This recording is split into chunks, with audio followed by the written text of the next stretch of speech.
Hi, hello, happy Friday. It has been a week for me. I don't know about anyone else. There's absolutely no reason for it to have been a week, but it has been a week nonetheless. And so, as a kind of preface, which I try not to do, my brain is basically mush right now, so I may not be as eloquent as I usually try to be. I may not succeed. Usually, you might be like, Melody, what the heck are you talking about? You are not eloquent.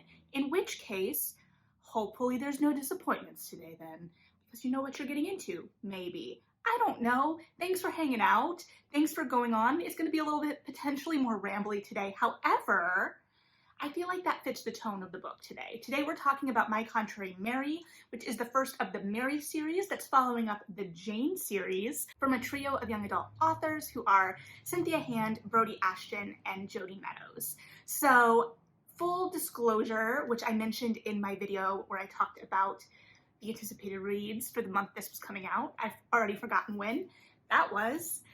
As you can kind of see above my head, maybe it's covered by the photo of the cover at this point.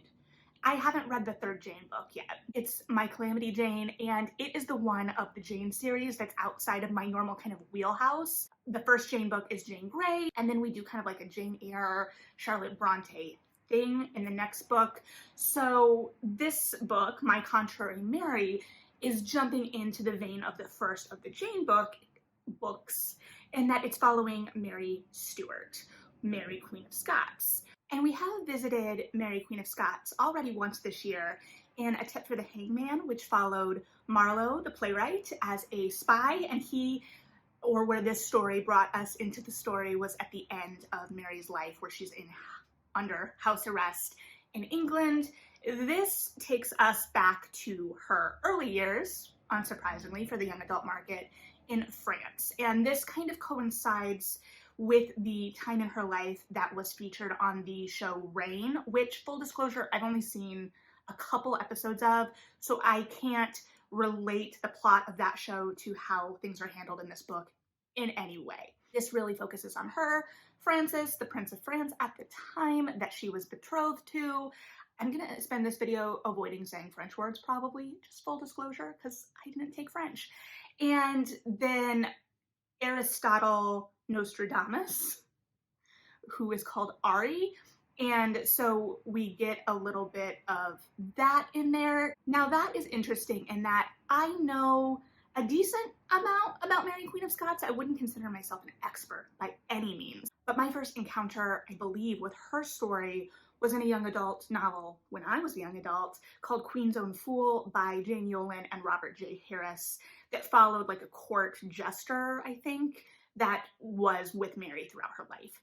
And it followed kind of like the full span of her existence.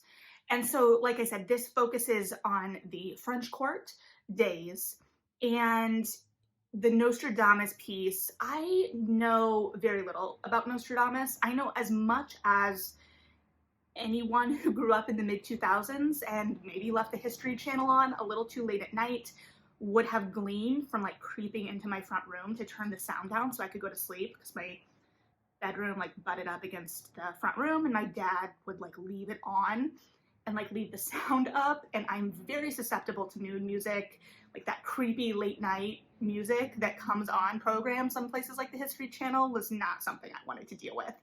So I would like creep in as if that like could save me. Don't even get me started on the History Channel at this point.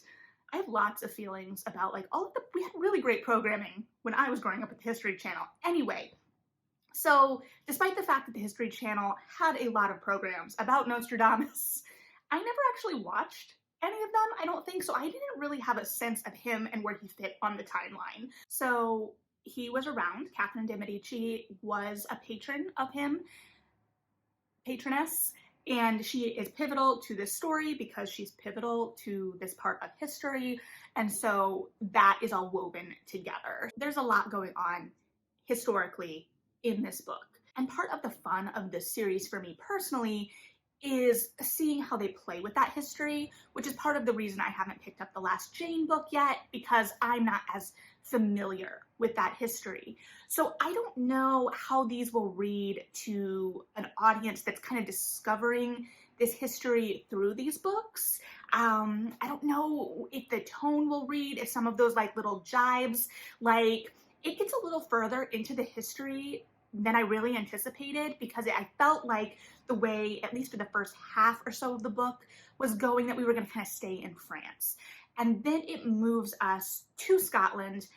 This picks up world building wise in the same place that My Lady Jane was, in that there are humans that can become animals that are called like Edians. I don't know if that's how it's supposed to be pronounced within the world of the books. We exist in kind of like the political landscape that was established in My Lady Jane. We do get some crossover and cameos from those characters. We end up in Scotland, and I didn't anticipate this book touching on Darnley at all, to be completely honest, because we were focused on Frances, and the way I knew My Lady Jane had rewritten history, I was anticipating a similar thing happening in this book. I won't spoil whether or not that is the case. But I wasn't really anticipating us even to get introduced to Darnley, and we do. And at one point, there is a character that kind of spins this like, well, you know, if this had happened, and then like the actual history that happened in association with Darnley. And it was amusing to me because I knew that it was the truth. An astute reader is going to pick up that that is the truth anyway, because they know how these books are written. So I'm not saying I have like any insider knowledge there, but there are little things I think that definitely benefit from having that standing knowledge. That being said, I did think the pacing could lag a little bit in the middle. I love these books. I love having the humor. I don't know if the first book came out in 2016 and I was in a much different place. I think we all were. I don't know if maybe I'm just responding to the humor differently personally as where I am in my life, where the world is, all of that jazz. But sometimes I felt like I was like, okay, it feels like we're rehashing jokes or we're overwriting to serve a joke that maybe pays off or maybe doesn't. And especially because we did, like I said, end up going to Scotland. We left France in a way that I wasn't anticipating, and that didn't happen until late. Granted, this does cover a lot of time and politics, but the central crux of the plot and the conflict seems to be Mary and kind of setting her up against both this political unrest with the Edians thing and her uncle's political machinations and attempting to control the crown through her, both of Scotland and France, and also making an attempt on the English crown, which obviously we know that, you know, comes into play. So it manages to encapsulate a lot of the things that we know of Mary Queen of Scots' history. We get to see her play against a lot of characters that we associate with her history, which sounds obvious, but again, the plot gets us there. So the plot works to get us to kind of those setups as that kind of like winking payoff. And the political part of it, especially with the uncles, in that middle bit can drag a bit, it feels like to me. I think it just had some opportunities to tighten, and that could just also be my attention span right now. Maybe I wasn't willing to sit in those jokes in the way that I would have been at another time. I've been reading a little slower right now, although I did move pretty quickly through this one compared to how I've been moving through things recently. It has at least felt like. So that is definitely a play. Now, the Ari bit, the Nostradamus, Ari Nostradamus, who does get a POV. So our POVs are Mary, Frances, and Ari. And she has a flirtation with one of Mary's ladies in waiting. But like one of the running jokes with her is that she has these visions that aren't really visions. Everyone wants her to be able to see the future, and she's like, I can't. And anytime she has a vision, it's pop culture related. And this gets into kind of some of the same questions I had with Tokyo Ever After, in that are these the pop culture references that teens today are going to be using or going to be touchstones? Like, sure, they feel very universal to me because they, in some ways, feel like they're written for my demographics. So, just off the top of my head, there are references to things like The Terminator, The Sixth Sense, Titanic, which do feel like they're kind of part of the cultural, pop culture fabric language that we can all kind of use. But I don't want to take that for granted either. And I want this to be able to speak to teens where they're at. It does get to a larger question too that I've been thinking about, pondering, what have you. Haven't done any digging on, so. But in this era of extreme personalization and how many options for viewing there are, how much there is less like overlap pop culturally necessarily in terms of like everyone getting the reference. There are certain things that have kind of transcended to that level, but what are those things today that can be part of that language in the same way? So I don't know. I was very interested by that piece. I thought it was fun, but I did have a moment where I was like, will teen readers appreciate this in the same way that I'm appreciating this? Because this is a young adult novel and it is for teens. And I think I would have loved to have something in this kind of vein and tone when I was a teen. Clearly, I'm enjoying it now, as I say in a lot of the videos, but I love this kind of history, and I really love also being able to make fun of it, not being too precious with it. And part of it too, in terms of like the pacing and not feeling like all of the jokes hit as strong as I have felt they have in the past, may just be too that I know the formula to a certain extent now. I know what I'm getting into with this, so I can still enjoy it. I'm still having fun, but the element of surprise is gone to a certain extent. That's not a bad thing. It's just a reality of the situation that I have to acknowledge in terms of how I'm reacting to something, if that makes sense. Like, that is at play. So I definitely enjoyed the parallels that we got. I think this totally stands on its own. It's a lot of fun. If you've read My Lady Jane, it just kind of deepens it. You are already familiar with the world. You get a little of those cameos. But I also think it's interesting how they've expanded that world in terms of like mirroring words, the first of the series in that way. And so now I think it's going to be hard because now I have this expectation that the books will kind of mirror each other in terms of form and language and whatnot.